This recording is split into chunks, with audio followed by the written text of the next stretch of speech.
Well, hi everyone, it's 6:30, so we're going to get started on our webinar today. My name is Andrea, I'm the Climate Engagement Lead at the Biosphere Institute of the Bow Valley. I'm really thrilled to be hosting this webinar today as part of our work on zero emissions vehicles. Gareth, our Executive Director, is here tonight and he wanted to start us off with a few words. Yes, and thanks, Andrea. Pleased to be here. I'll just be super brief.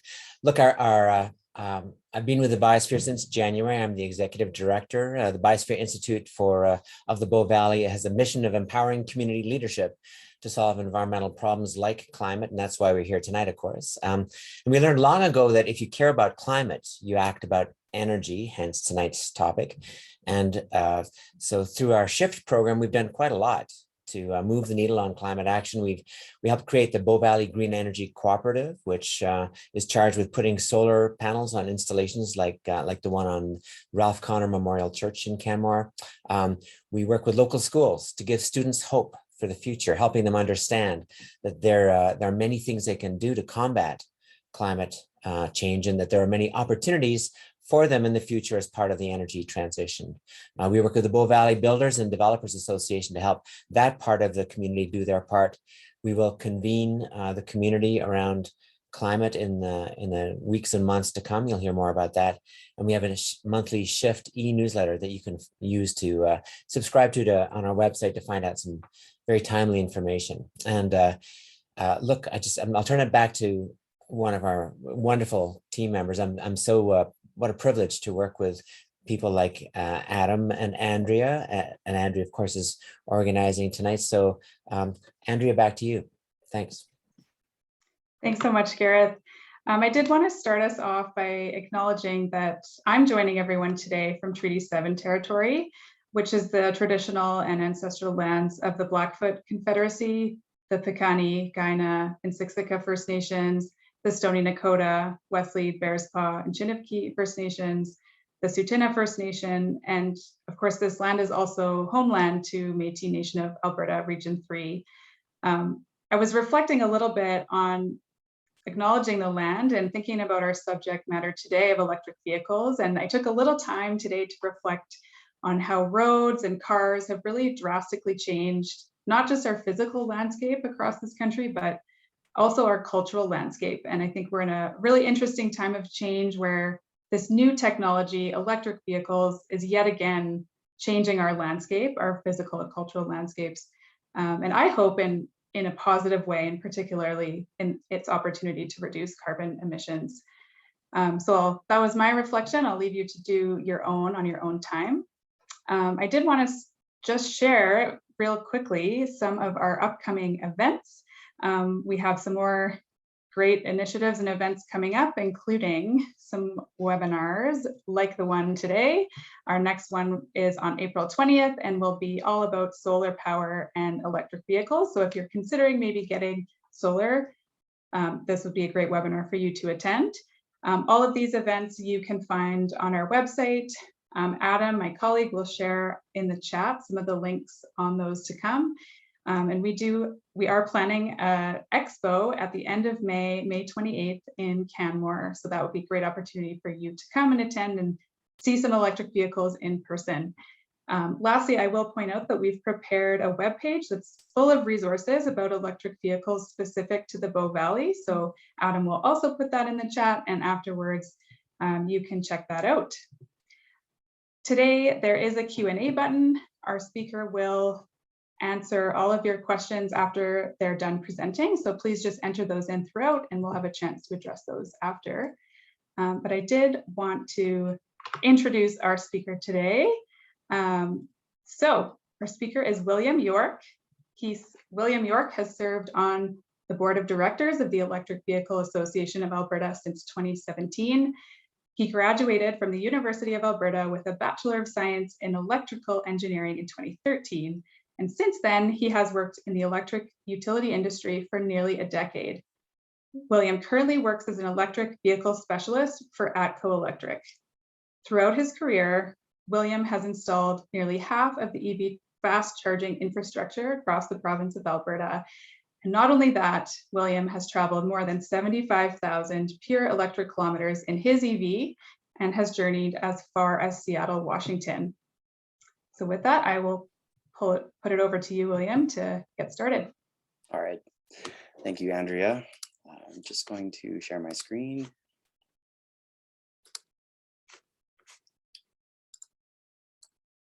And if I could just get confirmation that you can see it.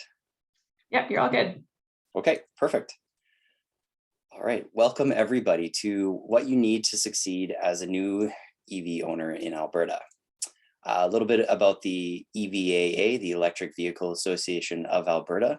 We were founded on in April of 2014, which is Earth Day. The purpose of our association is to accelerate sustainable transportation by raising awareness and nurturing a community and educating Albertans on electric vehicles. Because we believe that aside from supply chain, the only barriers to electric vehicle adoption are psychological. We have I should update this slide, we have actually over 2,500 members on Facebook. They predominantly live in Alberta, but they go as far as even the United States.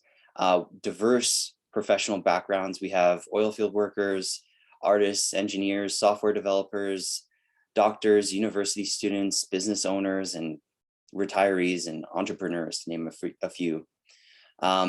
Since our organization's inception, we've partnered with the Solar Energy Society of Alberta, NATE, SAIT, University of Alberta, University of Calgary, Lethbridge, many municipalities. We've been featured in CBC, CTV, National Post, on the radio, on TV. We've been anywhere and anywhere. So we're a really active organization. And if you'd like to know more about us, you can reach out to us on Facebook and join our group. You can follow us on Twitter. We're on most social media, not Instagram though. Andrea did such a great introduction of me. There's really not much more to say. So I'll just skip this slide and get right into it.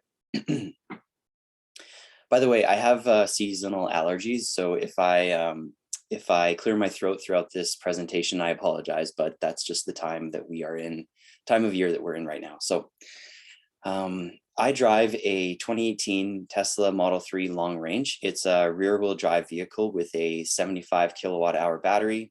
It does about 525 kilometers per charge. That was when I first bought it. Since then, the battery has degraded slightly and I don't quite get 525 kilometers per charge anymore. It's a very fast vehicle, as most electric vehicles are. It does 0 to 60 in about 5 seconds. Like most electric vehicles, it comes with an 8-year battery and drivetrain warranty, just like you would expect for a gas powered vehicle. You would have a drivetrain and engine warranty. And there's a 80,000 kilometer or 4-year bumper to bumper warranty, limited warranty. Okay, so one of the first things you need to consider if you want to be a successful EV owner in Alberta is a road trip kit. So we all have seen the typical survival kits of like candles and rations and water and blankets. If you're ever in a roadside emergency situation, well, this is the extension of that kind of kit. Things you might want to keep in your car if you're an electric vehicle owner. And I'm just going to step through these one by one. So on the far left-hand side, this is what's known as a mobile EV charging kit with a 120 volt adapter on the far left side. And right next to it, that would be a 240 volt adapter it's called a NEMA, NEMA 14-50 connector. This is the type of plug that your stove or your dryer would use. And you can have one of these receptacles installed in your garage to charge your electric vehicle overnight, but you can also use it when you're on the road and you come across or you stay with a relative and they have, their dryer room, their laundry room is right adjacent to their garage, as they often are. You can potentially, if the cable is long enough, run this cable right to that dryer and charge up your vehicle quite rapidly.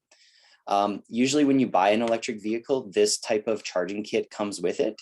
It may not always come with the 240 volt adapter, but it almost always comes with the 120 volt connection. So if you buy a Chevy Bolt or a Nissan Leaf or any electric vehicle, really, it will come with this mobile kit. And I like to keep mine in my car at all times so that if I'm ever in an emergency situation, I can plug in anywhere and anywhere. You know, electricity is far more available than petroleum products, than gasoline in anywhere in the world, really. So it's pretty reliable that you can, if we can consider this a last resort, and it's pretty reliable that you would find electricity if you're in that kind of situation. If the cable is not long enough, you can direct your eyes to the far right-hand side of this slide. That's a heavy gauge extension cord, basically what you would use for a block heater plug, but with heavier gauge wire that's capable of conducting higher ampacity, which is what you would use for charging an electric vehicle. So this is the NEMA 1450 version. A cable like this is a couple $100s. I would only recommend this for people that really do a lot of out of town traveling, and you've identified the locations you need to charge. And you know that at your in-laws house, for instance, you need that extension cord in order to be able to charge off their dryer or their stove receptacle. And then on the bottom of this slide, I'll direct your attention to the RV Campground Adapter. So RVs at RV campgrounds almost always charge or operate their appliances at 240 volts and around 20 to 30 amps, which is perfect for EV charging overnight. So if you're, and I do know my audience here, I know that a lot of you folks are outdoorsy. So if you're doing a camping type of trip, you can count on there being RV power likely in the area, and you can use this to recharge your electric vehicle. I know quite a few people that camp in their electric vehicles, and you can actually leave them on overnight and leave the HVAC system running. So if it's slightly cool in the fall or in the springtime, you can leave the heater on in your electric vehicle and not have to worry about carbon monoxide or any kind of noxious fumes getting into the cabin or your tent. And if it's in the summertime, you can run the AC. So I know a lot of people that do that, and increasingly you're finding popular electric vehicles with like tent add-ons, I guess you could say, where you open the hatch and the HVAC system is allowed to like freely enter into your tent area. All right, another key thing to have when you're doing any type of road trips is this website. It's called Betterrootplanner.com. And it's a really in-depth tool for planning any type of long distance electric vehicle road trip. So this is what the website looks like on the homepage. You would select your vehicle. So in my case, I would choose my year and trim of car, if you will. And then you would just enter your destination, and a Betterrootplanner would automatically calculate where you would have to charge. So you can see on this slide, those little red markers with the timestamp next to them, 20 minutes, 17 minutes, 15 minutes. It's identifying all the Tesla supercharging stations that I would have to stop and charge at if I wanted to make this voyage. This is an amazing tool, and it actually gets even better. If you drill down into the advanced settings menu, you can look at things like the wind. Is there a headwind? You can play with the temperature. So if you're contemplating this trip now, but the trip doesn't actually happen till winter of 2023, you can actually put in the -20 temperature that you expect to be contending with when you go on that road trip. You can put in poor road conditions. You can do all sorts of things. It considers the altitude differences, and it does all those calculations to make sure that you'll have enough range to get where you're going and how long you'll need to charge up. So this is a really essential tool for those hardcore road trip electric vehicle owners.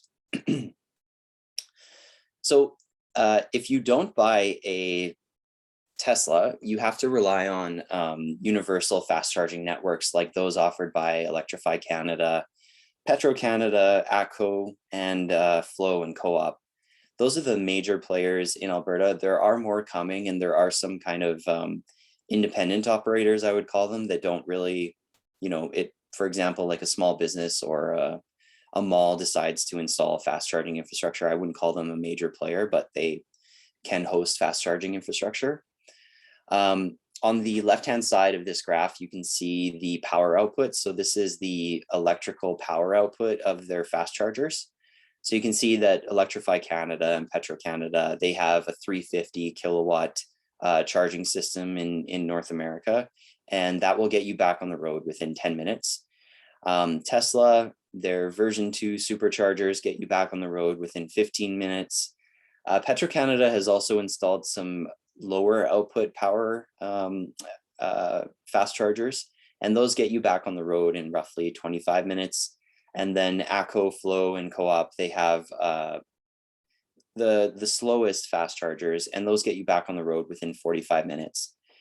And just a comment about fast chargers, I wouldn't always say that quicker is better. I mean, 10 minutes is great if you have no reason to stop whatsoever and you just want to get back on the road. But 50 kilowatts is kind of nice, because if you're planning to stop for a meal or to go for a hike or something like that, it can actually be really beneficial to have a slower fast charger that is right around that 45-minute mark, because it is actually enough to get a short walk in or a restaurant type of meal, rather than doing fast food or just getting back on the road right away. And then at these aren't fast chargers, but I just wanted to kind of put this into a sense of perspective. So at an RV park or a dryer plug, you're charging at about 7 kilowatts, and you can expect about 30 to 50 kilometers of range per hour of charge. So I always say, if you're charging at this rate, at this 7 kilowatt rate, overnight, you're always fine. So as long as you're plugging in sometime in the evening and waking up and leaving sometime in the morning, you're going to wake up to a full charge, no matter what kind of EV you're driving, or how low your battery is, or how high you want your battery to be when you decide to leave.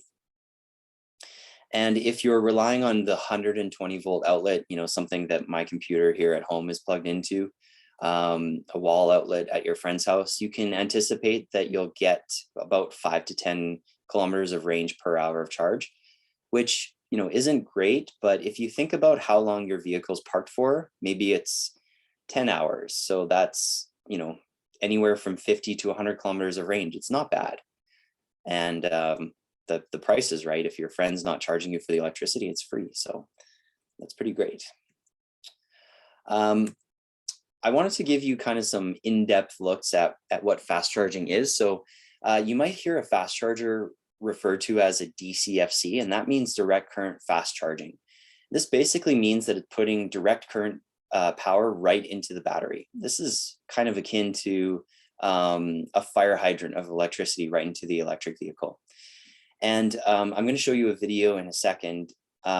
You'll appreciate that speeds vary.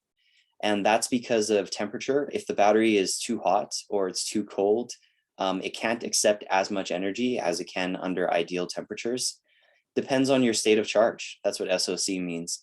Your starting state of charge and your finishing state of charge. So if you start charging at your batteries, let's say 80%, it's not going to be able to accept as much energy as it would if it was any 5 to 10% state of charge. So the lower the state of charge, the higher the rate of power your battery can accept. Also, it depends on the battery size. The larger the battery, generally, the higher the amount of power it can accept. And the battery age to some extent. The older a battery is, and this is kind of negligible, it doesn't affect it too much, but older batteries tend to be able to accept less power as they age. But it's really negligible. So I'm just going to pull up this video here. It's really instructive. This is a fast charging session on a Tesla Model 3. So you can see the vehicle has connected. It's at 1% state of charge. You can see that right here.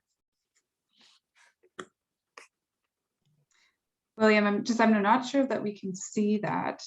Oh, okay. It might just be me. Yeah, no, someone else is not seeing the video. Okay, just give me a second here. I'm just gonna go here and share that screen now. I'm sure you can see it now. Yep. Okay. Sorry about that, folks. Okay, so what was I saying? All right, so this is an electric vehicle that is just connected to a DCFC. It started with 1% state of charge. This is the actual time. So the vehicle just kind of slowly ramps up. You can see it's accepting about 60 kilowatts right now. That'll quickly ramp up though. So it's going to quickly ramp up to 70, and then 80, and then 90, and it's going to plateau right around 120, 130 within a couple of minutes, you'll see.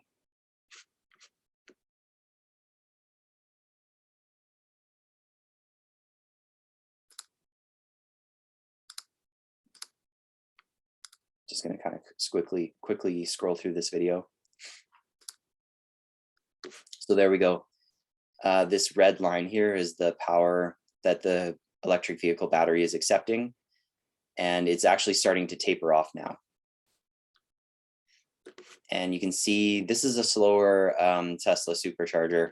They don't make these anymore.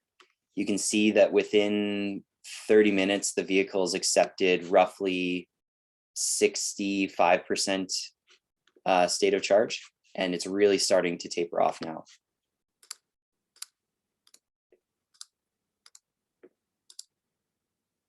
So it takes roughly an hour and 20 minutes to fully charge this electric vehicle from pretty much empty. What people tend to do at a fast charger is stop charging right around this 80% mark, because the rate of power acceptance just gets so low that you're actually better off time-wise to just move on to the next fast charging station rather than sitting around for another 40 minutes to only get another 20% charge into your vehicle. So since then, Tesla has doubled the output of their supercharging sites. So this charging session would look a lot different. It would he'd probably hit that 80% mark within 20 minutes or less. It's really good now. I'm going to go back to the presentation, which I think is this one. Oh, give me a second here. Okay, can you see my presentation again? Yeah. Okay, perfect. All right, so some more tips for using a fast charging station. Leave a buffer. There are things like headwinds that are difficult to determine. You know, it's really hard to look at those wind maps from meteorologists and determine like this is going to be a headwind for, 99% of my voyage. Altitude is a tricky thing to factor in, and not all navigation systems in electric vehicles account for it. Traffic, there could be an accident on the highway, or snowfall has caused, a 30-minute delay. There's all sorts of things. It's a chaotic world.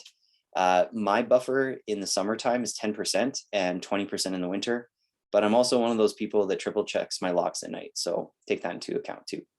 As you get more comfortable with your electric vehicle, you're going to be more comfortable at knowing what buffer to leave. And yeah, it gets easier over time.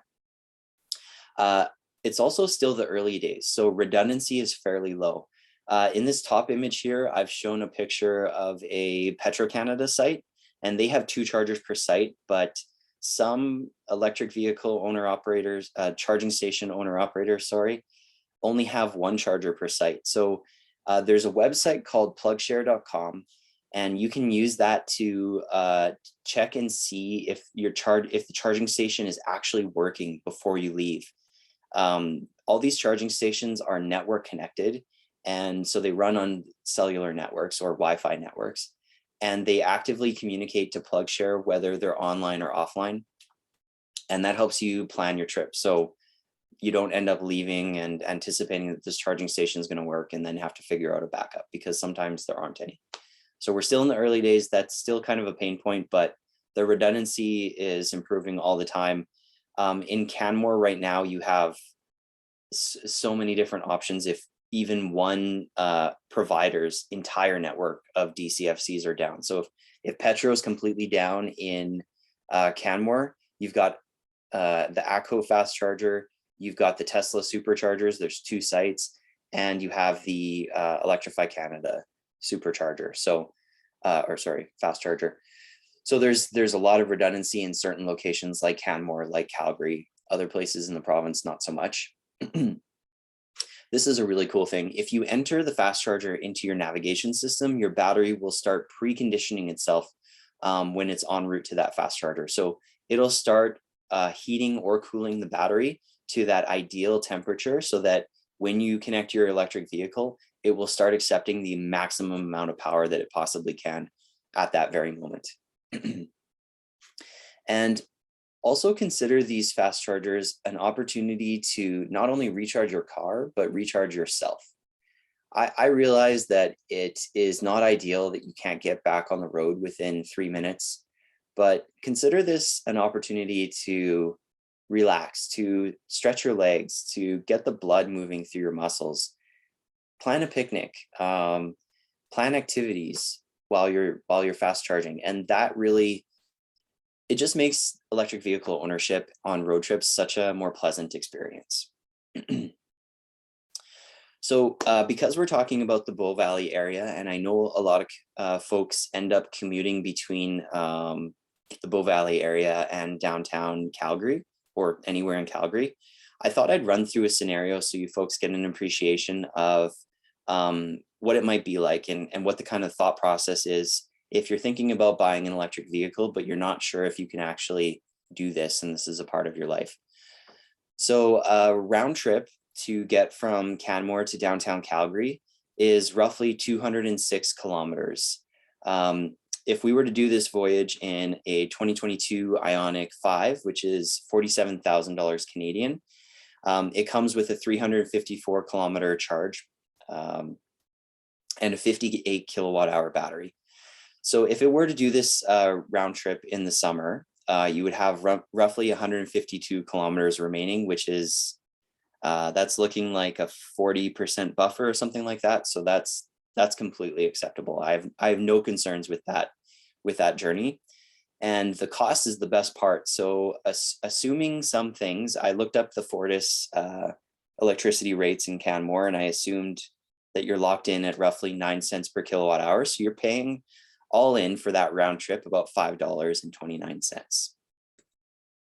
Now, if we were to do this voyage in the winter time, and I'm considering the worst of the worst here, which is like -40, we're going to divide that range by half in the Ioniq 5. So it's pretty obvious that you can't make that 206 kilometer voyage. So your options are to either level 2 at roughly 30 kilometers per hour. So you need more than 2 hours in order to have enough energy to make it back to Canmore. So I'm assuming that you're working downtown or working somewhere in the city that has a level 2 charger, and all you need to plug in for is 2 hours in order to get back home. And remember, folks, that's in the worst of the worst. So if it's -20 out, this might not be the case. I just wanted to take the kind of worst case scenario and play it out for you. Or you could stop at a fast charger, a level 3 fast charger, charging you back up at 150 kilowatts for maybe more than 10 minutes. Keep in mind, it's winter time, so your battery's cold.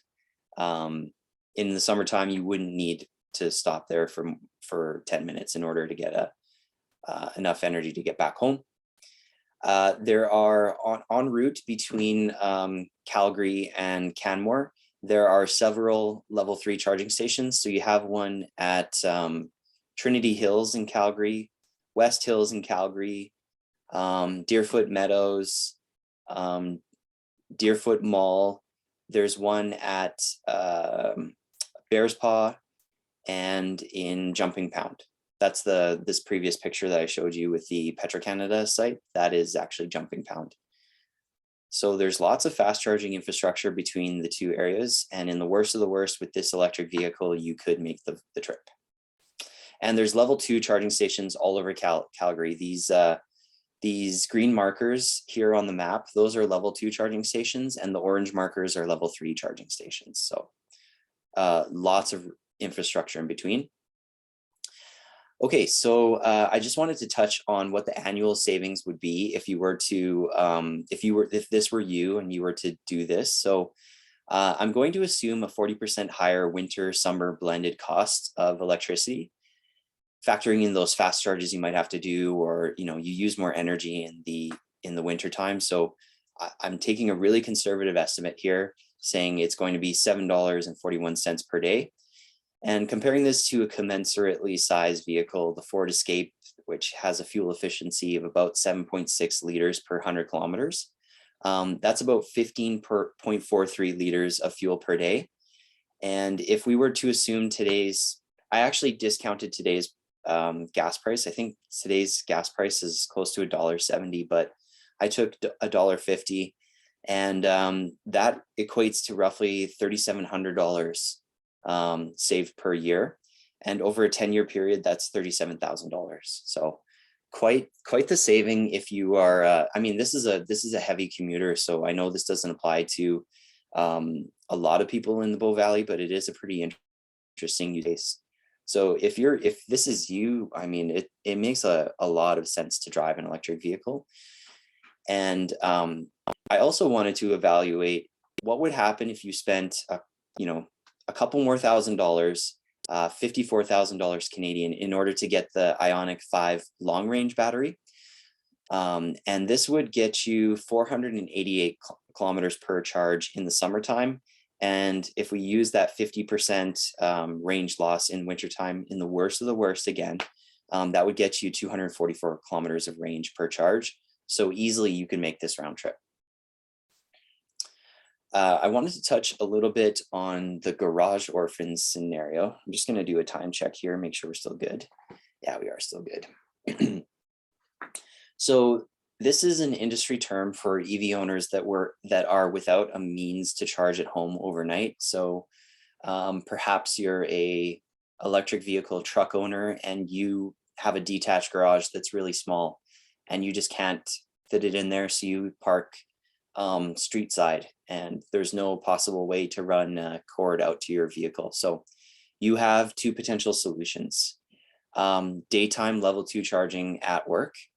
Maybe your employer offers it, or maybe you can reach out to them and see if you can go half on a charging station at your workplace. This is kind of a messy, sticky situation, and it might not work for everybody.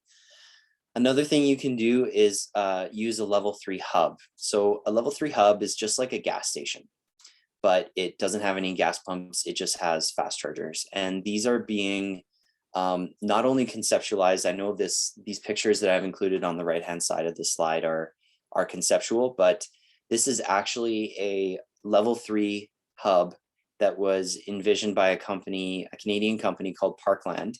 And they are commissioning this site starting next year in British Columbia. They'll be building basically a gas station of the future with no gas pumps whatsoever. It will only have level 2 and level 3 fast chargers. And it's like a really beautiful concept. I think this might actually catch on and become kind of a wave of the future type of thing. If you're a garage orphan, you may have to rely on something like this in the future. Luckily, increasingly, these are being co-located at grocery stores, at malls, places you need to regularly visit in order to live your life. So you can, I know it's not as convenient as charging at home, but this could be the reality for some folks, and it is becoming increasingly popular. I also wanted to touch on this EV tool that the Electric Vehicle Association of Alberta has made. We call it the BEV GHG emission estimating tool for Canadian provinces. I've been told by numerous news outlets that that's a horrible name for this tool, so we will go back to the drawing board on that one. But for now, that's what it's called. So I'm going to show you it actually. So I'm just going to go back to my browser here. And this is an opportunity to plug the website. So let me exit out of this video. Let's go to Alberta EV.ca. Electric Vehicle Association of Alberta.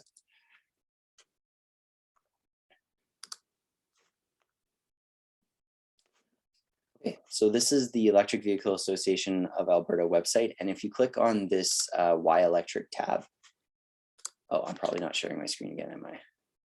No, you're good. We can see that. Oh, perfect. Okay.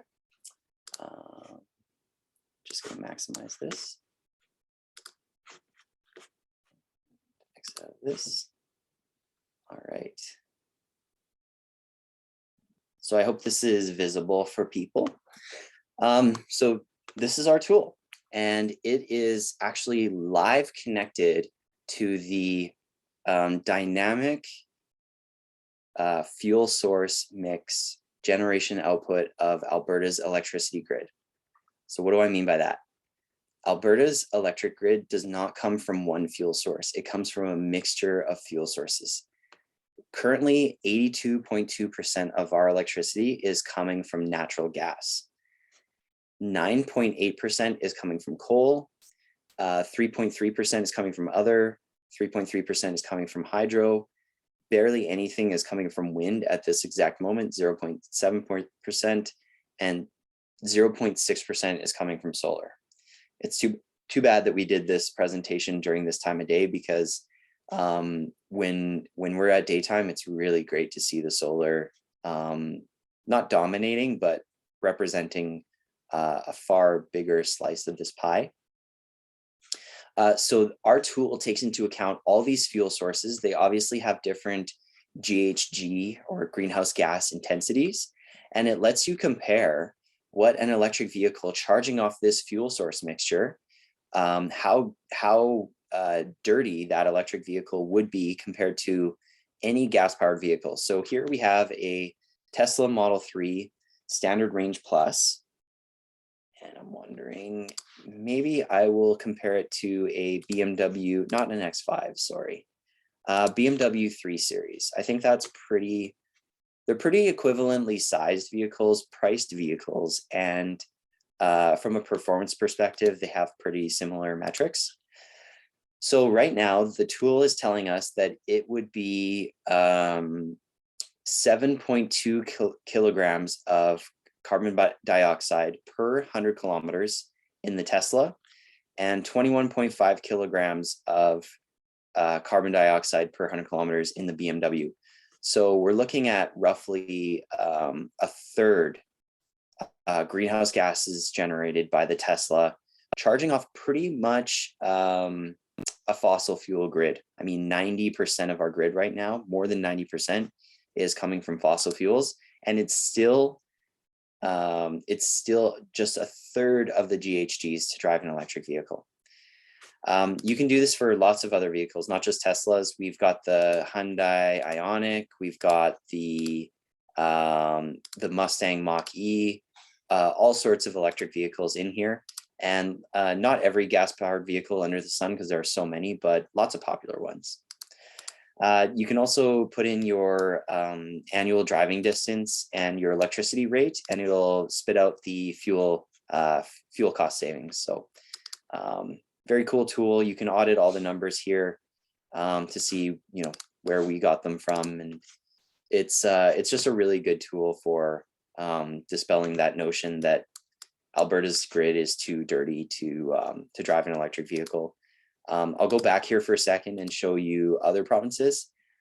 British Columbia, for instance, 1.59 kilograms, and the BMW stays at 21.5. So it's close to 1/20th the greenhouse gases to drive an electric vehicle on British Columbia's grid. And that's because it's predominantly hydropowered, which, as you know, has zero emissions at operational emissions, I'll say.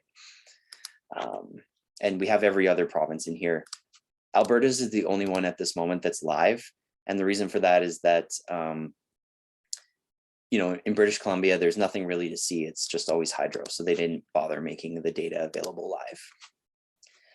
live. And yeah, this screenshot actually is a great example of, oh no, this is an old one. Sorry, this is actually a great example of how much coal has come offline in recent history. So by the end of next year, we will see no more coal on Alberta's grid whatsoever. It will be completely replaced by gas, wind, and solar. Yeah, it's cool to check out our tool from time to time to just see how good it is to drive an electric vehicle on Alberta's grid. And I don't have any other slides to present on. I thought there would be a lot of questions, so I have an FAQ section of this presentation where we can touch on many different topics related to, we get questions all the time about electric vehicle ownership, so we've taken time to kind of capture them, and I can answer questions, or I can go through these FAQs, whatever you want to do, Andrea. Sure. Yeah. Thanks, William. If you wanted to stop share your screen, maybe, unless you want to bring your slides up again. We do have some questions to cover, so sure. I can kind of get started. We had a question come in, which is kind of a scenario-based question right at the beginning. Someone is an EV owner on the call, and they have a 2022 Model Y long range. Okay. And their question is how to best manage charging in the winter. And the example they gave was when it's kind of below -20 in the winter, it seems to take, they're saying, about 80% of their battery. They don't have access to a charger in Calgary other than the supercharger at the Crossiron Mall. So what would be best for the battery? To charge at 90% and drain to 10%, charge to 100% and drain to 20%, or just drive to Calgary and top it up at the supercharger? Right. Okay. I just want to read this question again to make sure I fully understand it. So one thing I will say right off the bat is that in the wintertime, it's not bad to charge your battery, your electric vehicle battery, to 100%. It's worse in the summertime. Generally, it's not that bad. They don't recommend that you do it all the time, but in the wintertime, it's especially not that bad. And the reason for that is battery chemistry stuff that I don't want to bore you with, but I would recommend definitely charging to 100%. So I'm assuming you're leaving from your house. Yeah, so I recommend leaving with 100%. I know the closest fast charger is at Crossiron Mall, and that's probably way out of your way. I know Tesla has plans to build a supercharger in Calgary, in town. But Mike, you also might want to look into buying one of those CHAdeMO adapters and just recharging periodically at, Bear's Paw. There's a Tim Hortons there, or at Jumping Pound when it gets really bad. That CHAdeMO adapter lets your Tesla charge at about 50 kilowatts. So that's a pretty quick rate of charge. Those would be my recommendations, but definitely, yeah, in the wintertime, it's not bad to charge to 100%. Thanks. There's another winter question, and in the chat, Alan is asking, what would happen if I left my EV at a trailhead for 8 hours at -40? My question is, what are you doing for 8 hours at -40? But maybe we can take that scenario and try to answer that. That's just impressive. Yeah. If you're hiking in -40. Good question. So we've conducted tests, and the average electric vehicle for, in -30, I think is what we conducted the test at. Over a 12-hour period, it lost about 5% of its battery.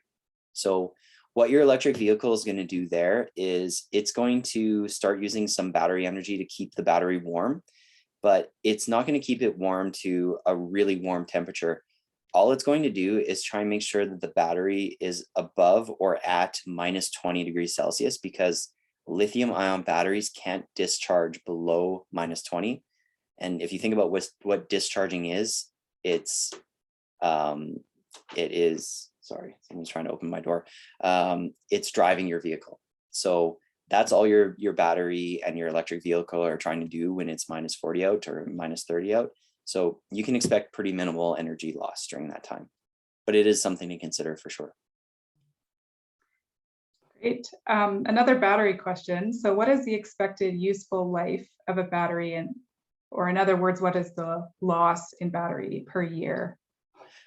Oh, the degradation per year, it tends to be high in the beginning. So you can expect, it really varies between manufacturers. I can speak from my experience that within the first year, I got about 4% degradation. And then every year since then, I've seen about another 1%.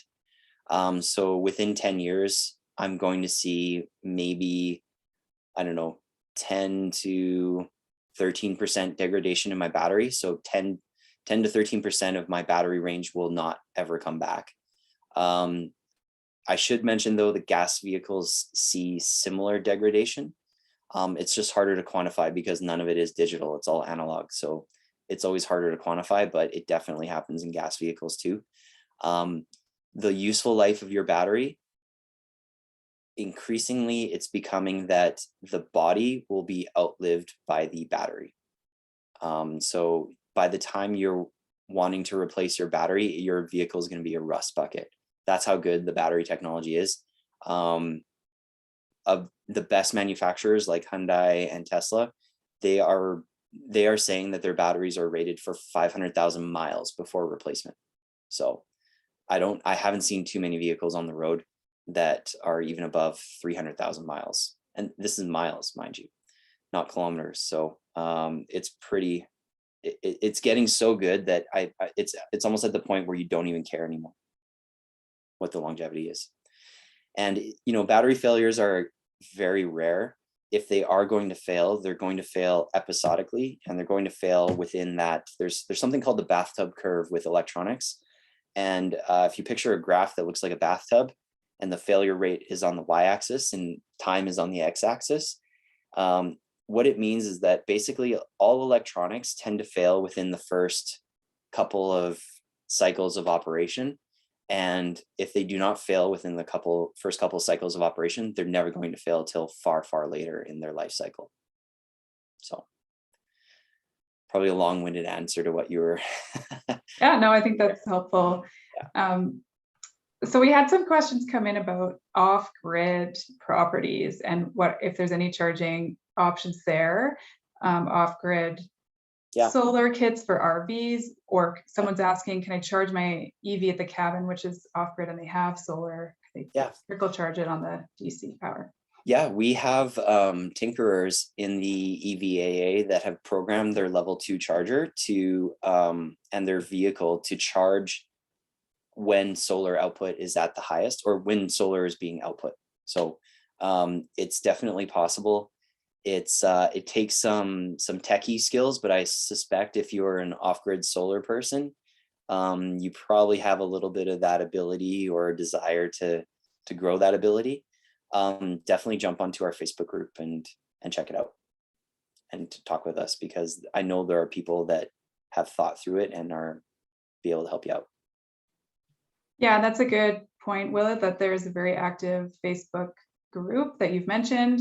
Tons of resources. People love, it seems like they love to talk about their experiences and share that. So that's always EV owners are some of the most selfless, generous volunteers I've ever encountered in my life. They just love helping other people. Yeah, that's great.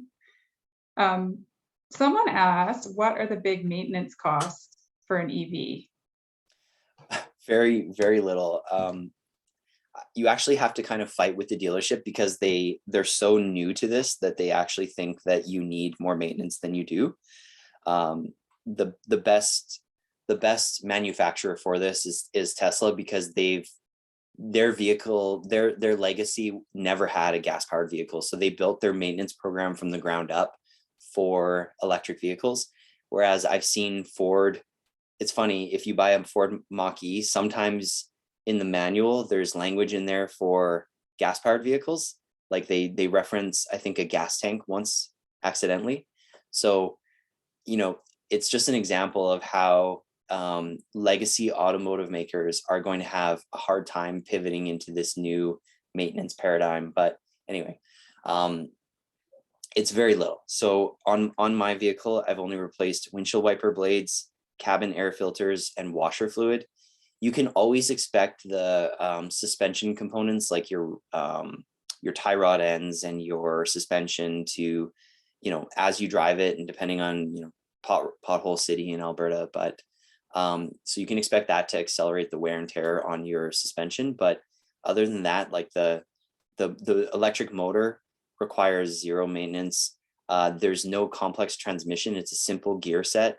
It has oil in it, usually gets replaced. It's a lubricating oil. It usually only gets replaced at every 80,000 kilometers or so. Like there's effectively zero maintenance on these vehicles. It's really great. That's across the board too. I've interacted with thousands, hundreds of electric vehicle owners in Alberta, and it's the same story across the board. The only thing is that the dealerships sometimes try and push more maintenance on you than you actually need. Interesting tip. Just because you were talking kind of about the difference between Teslas and other electric vehicles, we did have a question about how widely available certain features are, like preconditioning. Do they apply to cars other than Teslas? Yeah, they do for sure. It's something I've seen in Hyundais for sure. I know Volkswagen has it. I'm just less sure about Ford and Nissan. Nissan probably not, because I don't want to get into it, but basically they have a different type of thermal management system for their battery.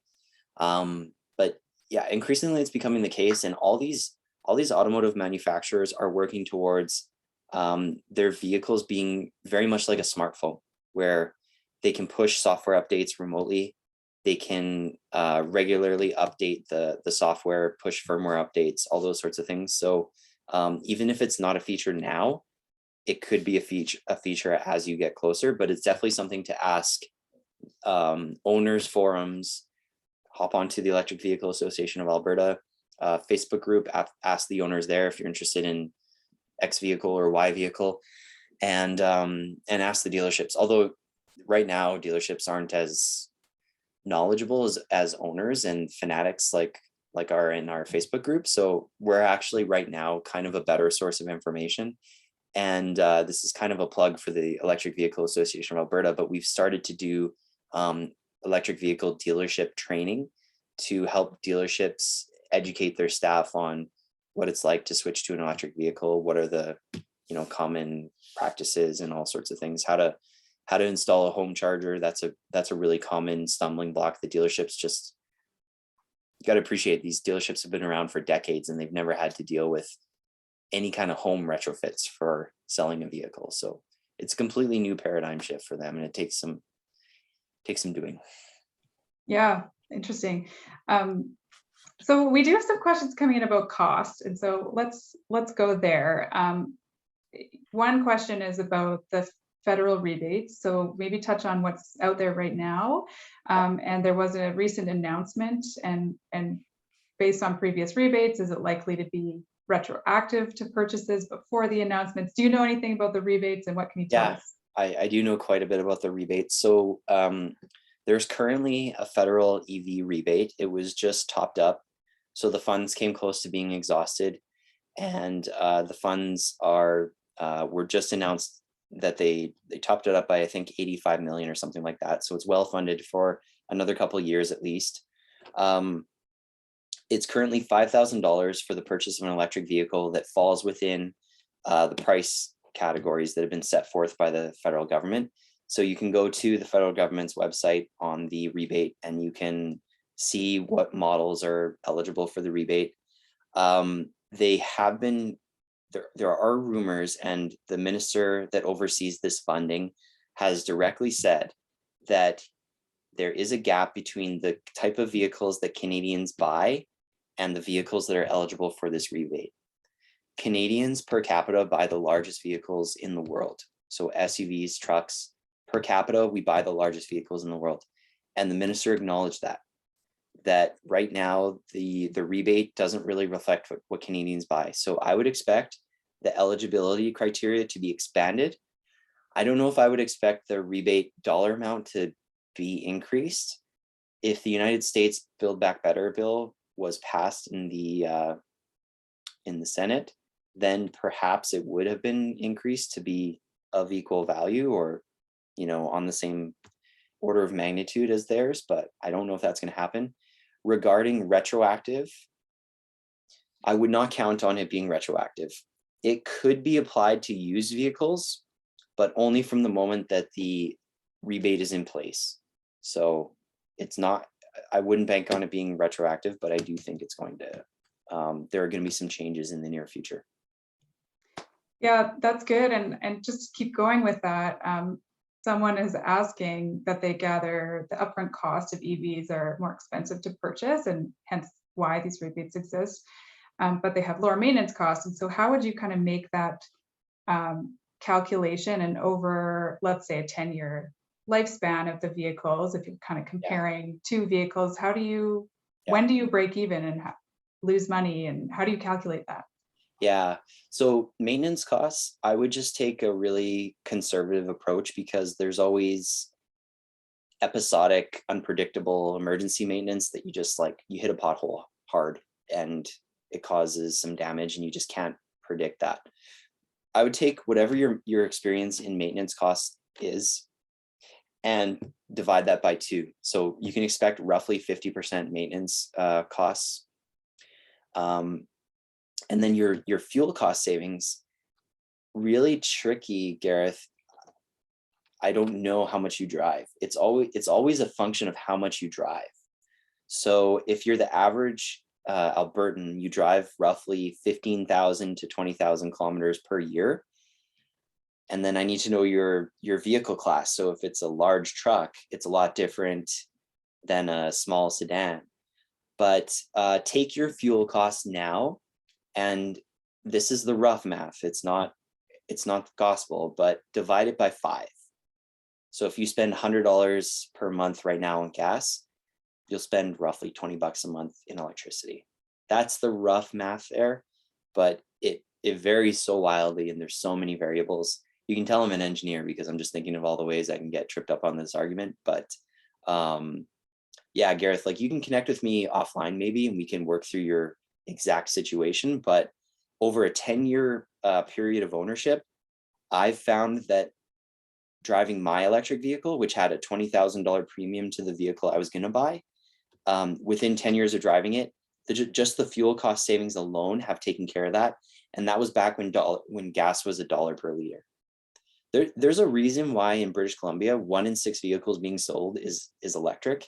And it's not just that British Columbians have money to waste. It's the fuel cost savings. So there's a lot of people that are doing the math and coming out ahead, I think. And hopefully that's making some people excited to purchase an electric vehicle. But Gareth actually asked another question about supply chain disruptions, making it difficult to buy electric vehicles these days. So what do you think the future is on that? Yeah, for sure. And this is a topic that I'm going to touch on the May 4th presentation. So little plug for that. But the supply chain is so fascinating for a lot of reasons. I mean, you've got the chip shortages, which is affecting every vehicle and every vehicle manufacturer. But you've also got the electric vehicle supply chain has only been around for like 10 years, and it's starting to ramp up at such a prodigious rate.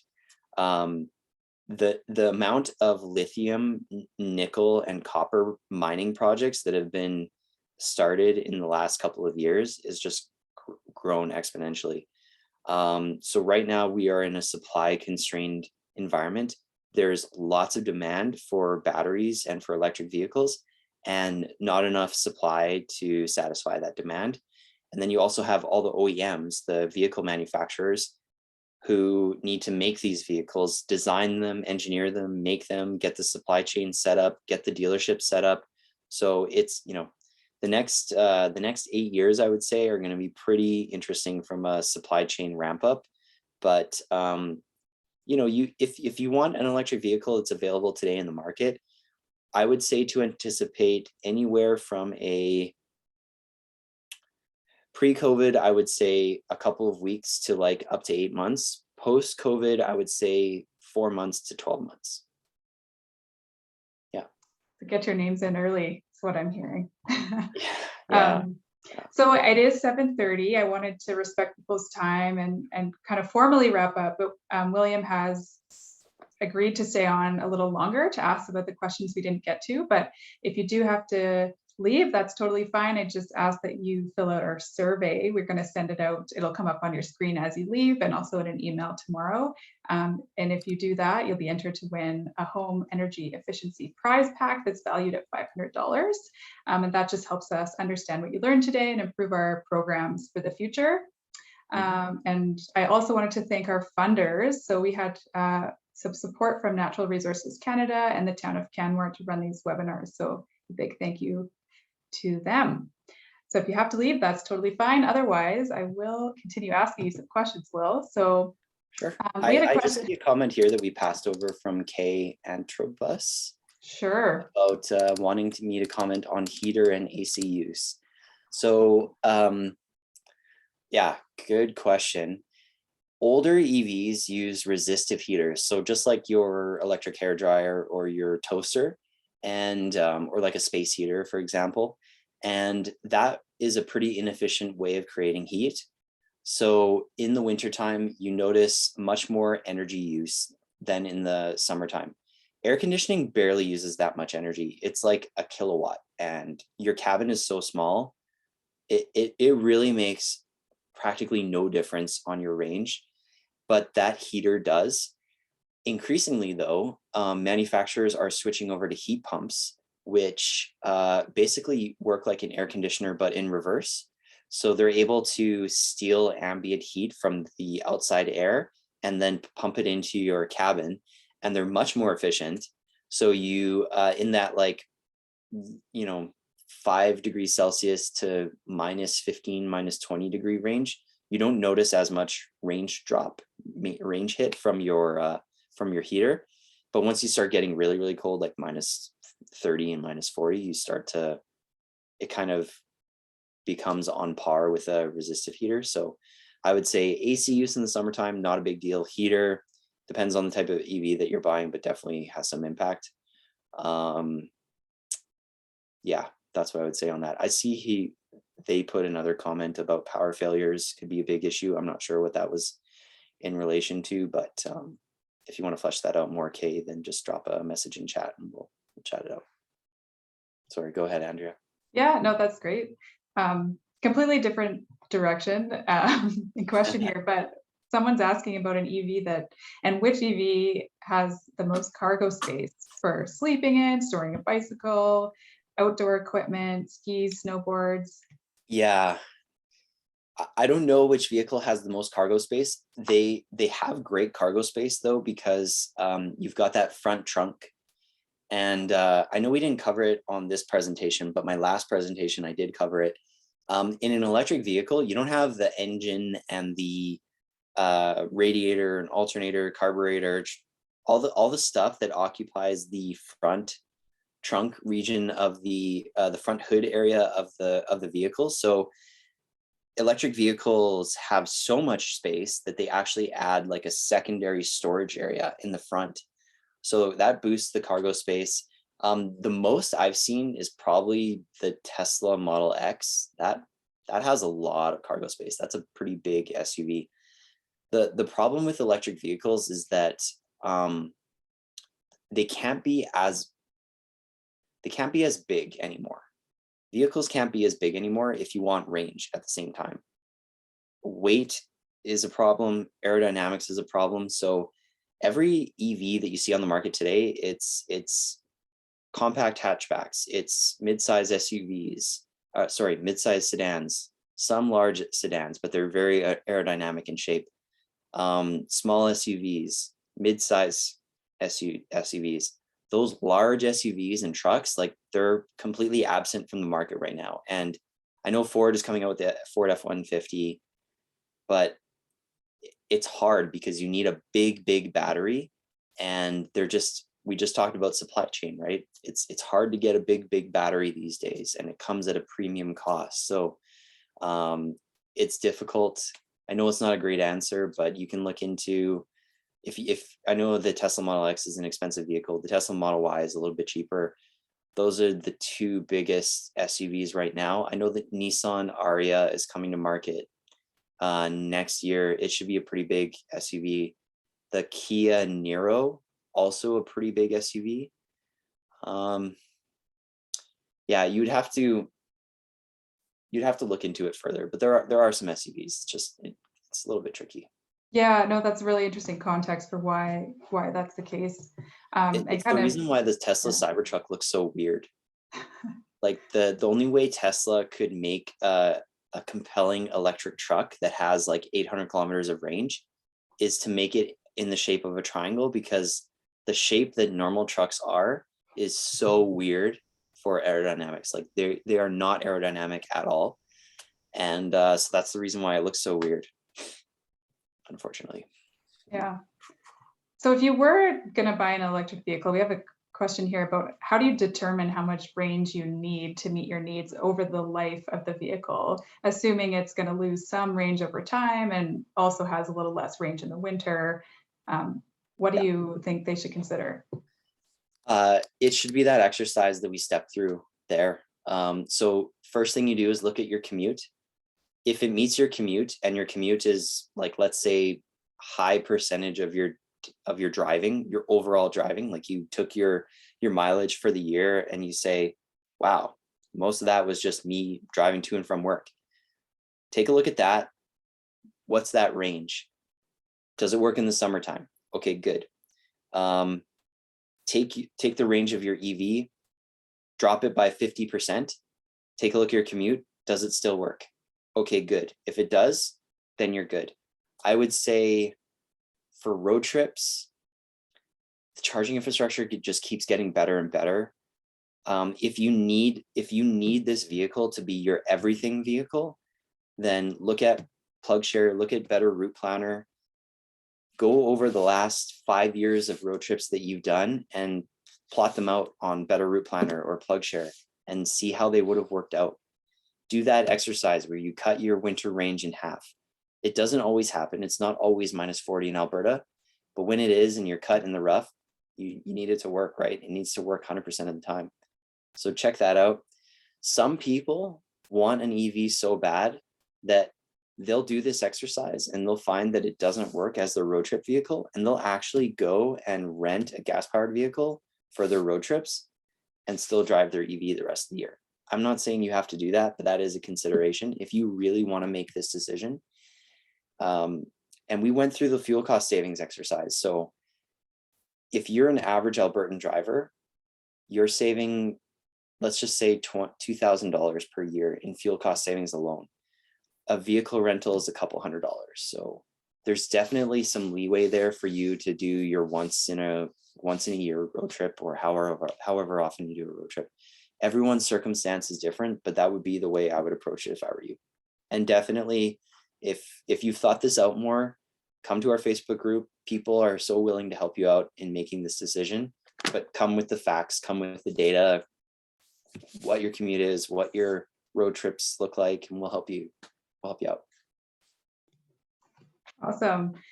Well, I'll maybe just ask one more question before we wrap up. I know I didn't get to quite everybody's question, but we do get those questions, and we could definitely touch base with whoever wasn't able to get theirs answered.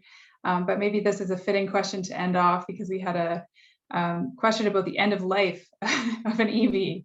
So this person's heard that the end of life value of an EV is higher than a gas car. Yeah. So when you scrap an old gas car, you might get $1,000, but how much would you expect for an EV? And the material in the batteries must be worth something for recycling. Oh yeah, for sure. I mean, tough to say right now, because the prices now, like my vehicle still has lots of life left. So I don't know if I want to use the prices now, but just to let you know, the price of lithium last year was $16,000 per ton. Today it is $50,000 per ton. The price of nickel has shot up like 180%. Copper higher. Like there are so many commodity prices that are in an electric vehicle in high amounts that are higher today than they ever were before. And then your battery can also, like, just because it's not good for transportation and propulsion doesn't mean it's not good for an off-grid battery. Like the guy on the chat that had the solar at his cabin, wouldn't he love to have your electric vehicle battery and use that as his off-grid battery for his cabin?